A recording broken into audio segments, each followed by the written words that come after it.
Well. Good morning, everyone. Welcome to the Ignition News. It is March 4th, and man, do I have some news for you today. It is a crazy day here on the Ignition News, and there are some crucial stories that you need to be made aware of. Thank you for tuning in, everyone. We broadcast the show live, but most importantly, we distribute our shows, some of which are not recorded live, on your favorite podcast platforms: Spotify, Apple Podcasts, YouTube, Substack.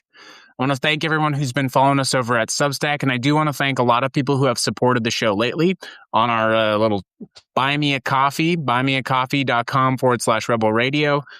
We had our biggest week ever of supporters. I see some of you on the live right now. Thank you, Potato, you big old rock star. But thank you for supporting the show.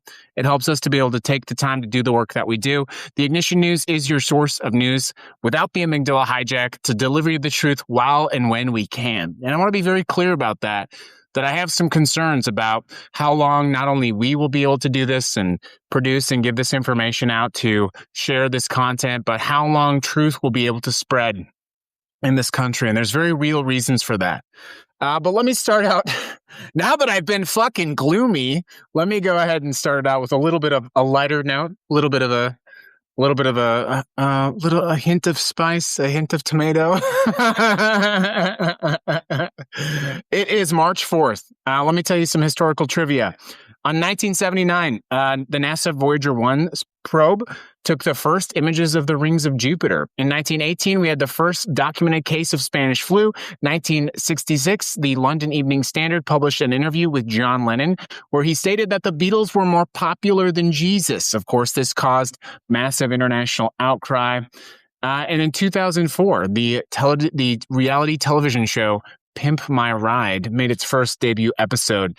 It is National Grammar Day, National Music Day, National Pound Cake Day, National Toy Soldier Day. How relevant that today of all days is National Toy Soldier Day. It's good to have you on the show. Just a couple questions for you. What would you call a fake noodle? An impasta. Oh, see, that's a good one. Why did the bicycle fall over? It was too tired. Oh, that's a good one. What do you call an alligator in a vest? An investigator. Oh, what a good joke. That's a good one. Let's go ahead and get into the show. The first thing I would start out with is I want to just take a little bit of a moral victory lap here, and I want to say I was right. I told you that James Tallarico would win the Texas Senate primary. A lot of people were predicting that it would, in fact, be Jasmine Crockett. But I've been on the ground. You've been on the ground. And we know that there is a fierce anti-establishment, anti-systemic movement in the country right now.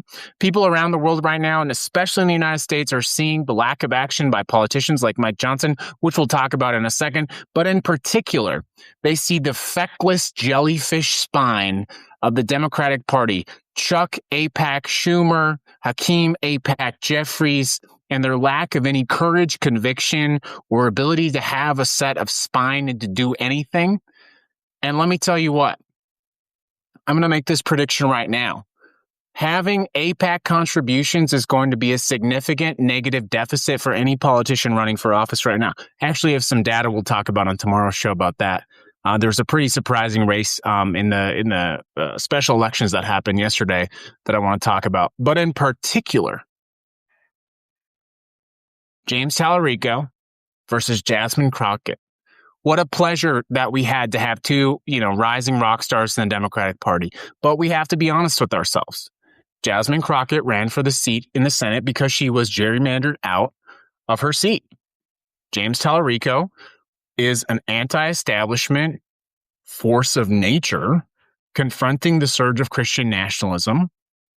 But most importantly, he is not connected to the feckless, spineless Democratic establishment. And say what you will about Jasmine Crockett, she's a great person. She's done some good things, but she was tied and connected to the Democratic establishment, and she lost her election. She lost. Now, I'm sure this is not the last that we'll see of Jasmine Crockett. I'm sure she has a bright political future. But the reality is, if the Democratic Party does not take a breath here to understand that we fucking hate them and that they need to get their fucking act together, then they're just going to keep losing. And the thing is, when we talk about the concept of harm reduction voting, you got to vote for the lesser of two evils. I am done with that shit. We are done with that shit. Fundamentally, what difference does it make at this point? We've got masked marauders in the street pretending to be ICE agents, or some of them are ICE agents, some of them are not. We don't even know anymore. We're at war with Iran right now. Iran. I'm sorry.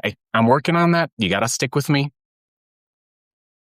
I'm tired of the concept of harm reduction voting. I'm tired of the idea that one particular person, we're going to vote for the lesser of two evils. Voting for the lesser of two evils for the last 4 decades has fucked us. And I think the thing that's disconcerting is we, as Potato would often say, there's a duality to it. And the duality that I observed in Texas is as followed. I think America has a problem with racism. Clearly. I mean, not even I think. We've got to grapple with that racism. And there's no doubt that Jasmine Crockett is a qualified candidate, and that some of the problems that she had running for that Senate seat were due to the systemic and endemic problems of racism in America. But that is not everything. Jasmine Crockett went to Israel. Jasmine Crockett did take money from AIPAC. Jasmine Crockett did vote for sending funding to a country that committed genocide. You can't run away from these things. It can be both something we have to confront, racism in America, and the fact that we're not going to vote for people who support genocide. We're just not going to fucking do that anymore. And for those of you who go, oh, James Tallarico took money from Miriam Adelson, there's a big fucking difference, by the way, between taking some money to build casinos in Texas, which is what that money was, and then later saying, yeah, that was a bad idea, and voting for bombs that kill babies. You don't see this? You don't see the difference between these two things? I have to explain this to you? Get the fuck out of here. Welcome to the Ignition News, everybody. It's a busy day. I want to start with a story that is surprisingly not being covered in the national news. This is a major piece of information. It's being broken on external media, but this is huge. Iran has destroyed $1 billion radar. It's actually being broken by a news outlet called NDTV, but it has been verified both by Qatari government officials and several other military outlets. The American radar FP-132, which had a 5,000-kilometer range, was destroyed with an Iranian ballistic missile. This is a $1 billion radar system that was destroyed. You just washed $1 billion of your dollars that is meant to protect the men and women in the armed services, that is meant to protect our allies in the Gulf region. It was destroyed. You just vaporized $1 billion. $1 billion could provide health care for 60,000 people. Education, college, infrastructure, roads, bridges, water systems.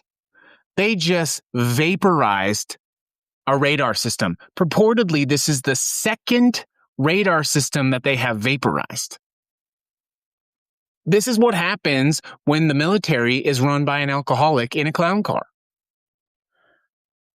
They thought this was going to be like Venezuela. This is not like Venezuela. This is looking like it's going to be worse than Vietnam. It's looking like it's going to be more expensive than Iraq and Afghanistan. And by the way, Iran is not Iraq. It is not Afghanistan. And it's definitely not Venezuela. It is a mountainous region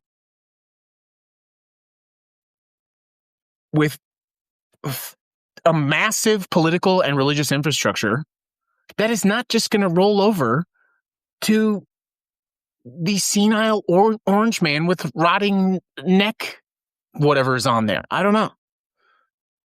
We have entered into a quagmire. We are watching in real time the slow motion unfolding of an actual disaster. The Iranians, I'm sorry, I'm trying to learn how to say this right. They just decimated 2 massive radar systems, completely destroyed them. And that not only costs you all of that money, but by the way, it interferes with our ability to intercept the missiles that are in the air. So now it makes it easier for them to shoot missiles at our allies, more importantly, at our troops who are there. And people are going to die because of it.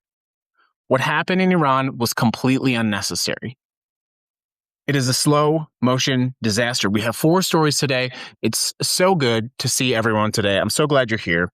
Let's go ahead and get into day 5 of Operation Epic Fury. Operation Epic Fury. Whew. Here's where we are as of this broadcast. The death toll inside Iran has now been over 1,045 people. By the way, that includes at least 180 children killed in an elementary school strike. When asked who was responsible for the attack on that girl's daycare, Secretary Pete Kegsbreath said, "We're investigating that." 5 days later, by the way, he's still investigating that. 6 American service members have been killed. 4 of them have been identified as the 103rd Sustainment Command out of Des Moines, Iowa. They were killed in a drone strike on a military installation in Kuwait. Let us not forget that 3 American F-15Es were gunned down in Kuwait because our cooperation with our international allies is failing in real time. It's spreading. Iran has launched 27 strikes against military bases in the Middle East. We've got the consulate in Dubai was hit. The U.S. Embassy in Kuwait, Lebanon, and Saudi Arabia have been closed. Qatar Airways has suspended all flights. Qatar has actually stopped production of LNG, liquid natural gas. This was supposed to be a 2-3 day operation. Now all of a sudden it's 4 or 5 weeks. We are going to be embroiled in this. You want to know what I'm worried about? I'm worried that if you have a kid who's 14, 15, that the next 2 to 3 years, you're going to be worried about if they're going to get drafted.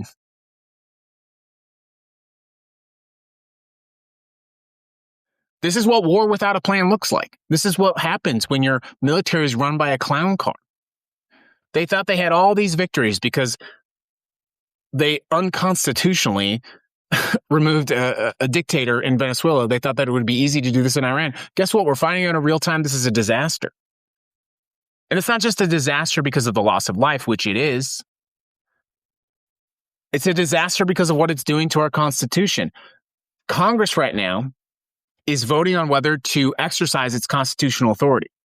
It's one of the most important votes that the body will cast in your lifetime. Here's the setup, by the way. You got Ro Khanna, from California, Thomas Massie from Kentucky. They've introduced this bipartisan war powers resolution. That resolution would and does require congressional authorization before the president can carry out any further military action in Iran. But you got Speaker Mike Johnson doing everything he can to kill it. So earlier this week, Mike Johnson said that if they were to pass this war powers resolution, that it would essentially kneecap the president. He said it would rob the president of his ability to complete the mission. And then when reporters asked Mike Johnson about this, he said, "I believe we have the votes. I certainly pray that is true." So we're at war without a vote, and the Speaker of the House thinks that Congress supports it. So he's claiming that technically the United States of America is not actually at war, which is a remarkable position, by the way, because, as you know, when President Trump announced this battle, he called it a war. He said, "We are at war." Pete Hegseth said, "We are at war." Even if both chambers pass this, by the way, the president is just going to veto it. But the record matters. Getting these people on record matters because guess what? In 2 years and in 4 years, your congressional representatives, your senators, they are going to claim that they have always been against this. When this disaster costs thousands of lives, hundreds of thousands of lives, maybe millions of lives, when it spirals out of control into Pakistan, to the greater Mediterranean, then all of a sudden your Congress, I was always against this. I was always against this war. Well, get on the fucking record now.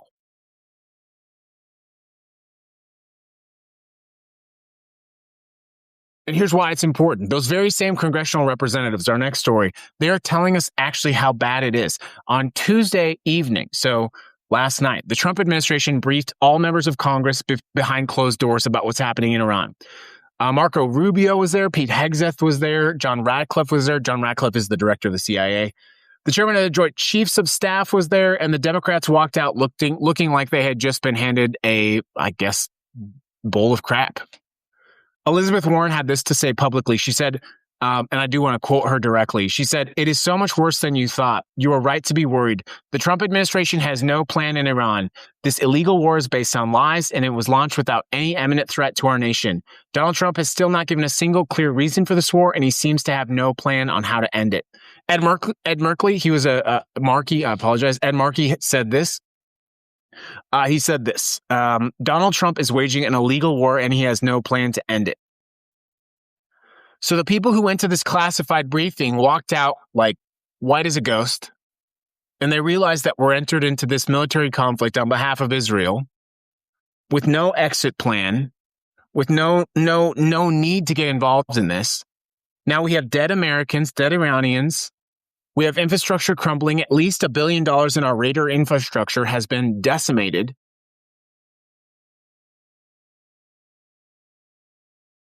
Nobody has any idea what to do. Good afternoon, everyone. Welcome to the Ignition News. If you're just joining the show, I do want to ask you to please consider following us on your favorite podcast platform. It's important that you do that. One of the things and the consequences of this that's happening is Republicans behind closed doors are starting to see the writing on the wall. They're starting to see that the consequence of this could well be a disastrous midterm election. You have Marjorie Taylor Greene out there talking about how the Republican Party is basically the party of pedophiles. Only 27% of Americans agree with this operation in Iran. By the way, who are these fucking 27%? You've got influential figures on the right wing like Tucker Carlson having freakouts about this. You've got the kid in his Chicago basement condemning the war. You've got MAGA fracturing in real time. It's going to be a disaster, but it's only going to be a disaster for the Republican Party if we protect our elections, which is the last thing we'll talk about today.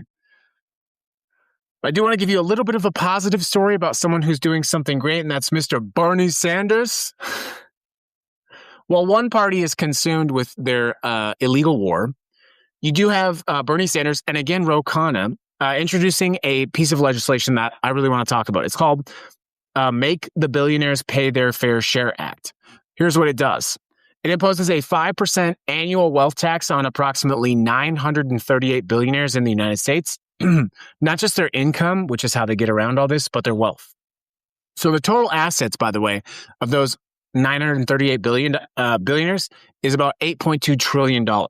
So what that would do, according to Sanders, is they would be able to first give every American who makes less than $150,000 as a year as a family $3,000. That means a family of four could get $12,000. After 1 year, the money gets redirected at things working families actually need. It reverses the Medicare cuts, the ACA cuts. It sets a minimum $60,000 annual salary for every public school teacher in America. So think about that. Less than 1,000 billionaires are stealing all of that prosperity from you. Less than 1,000 billionaires. Now, is it going to pass this current Congress? Certainly not. But before I close out with a specific action item, I want to just challenge you on one thing. If you don't believe we can take action for policy that actually benefits, policy that we actually need, what is the point of all this? There are, 350 million Americans? The idea that we might tax just 5% of the wealth of less than 1,000 people and that it will indefinitely make all of our lives considerably better, well, I think that's something worth fighting for. So does Ro Khanna. So does Bernie Sanders. But everything we talked about today is only good if we do one thing. If we have free and fair elections. So let me close out the show with something you can actually do. Today's action item is actually something we've covered in the past, but let's cover how all these stories tie together. You have a war being waged without congressional authorization. You have senators walking out of a classified briefing looking like ghosts. You have Republican strategists expecting an absolute disaster in the midterm, and we have just months away. Here's the thing that doesn't get really said about midterms enough. They are administered locally. Every single election in this country is run by a county or municipal clerk, someone at your local level. That person is who determines where your polling or how your polling place operates, how ballots are counted, and what happens if something goes wrong. So your action item, and I've given you this challenge before, but if you're new to the show, find out who that person is in your jurisdiction and how they got there. So here's how you do it. You can go to vote.org, click election officials in the menu, enter your state, and you will get a list of all of your state and local election offices with contact information. Alternatively, you can go to your county government website and search for elections or voter registration. Once you know who it is, find out three things. Are they elected or are they appointed? Second, what is their party affiliation, if any? And have they made any public statements about either the 2020 election results or how they plan to protect the 2026 elections? Third, what is their public contact information so that if something goes wrong in November, you know exactly who to call? And I guess the fourth is, instead of waiting for November, why don't you get involved with them now? Most of your local elected officials have volunteer opportunities or even paid opportunities for you to participate in things like staffing a polling location, delivering ballots, securing the location, counting, auditing, mailing, all of these things. If you don't know who the person in your local area is who counts the ballots, you are not going to be prepared for what is coming at us in November. So it's a small challenge. Find out the person who in your county or your city or your state is responsible for counting your vote. Find out their name, how they were elected, how they were appointed, and the purpose here is not to do anything other than how to support them. We'll give you more advice on this as we continue, but everything is on the line. I happen to be optimistic about that. Why? Because we are in fact building 1,000 leaders in 1,000 different communities. We do not have to be afraid when we have each other. And we do have each other. It is March 4th, 2026. There is a lot on the line. But in the battle of the soul of the institutions of democracy in this country, if I had to pick the side of the clown car or the side of the 1,000 leaders in 1,000 different communities, you standing up in your community, absent the institutional power, the power of the courts, and certainly the power of your elected officials, and that you still stand? Well, with our feet on the street versus the clown car, I pick our feet every day of the week. It's March 4th. We'll see you back tomorrow. Great show, everybody.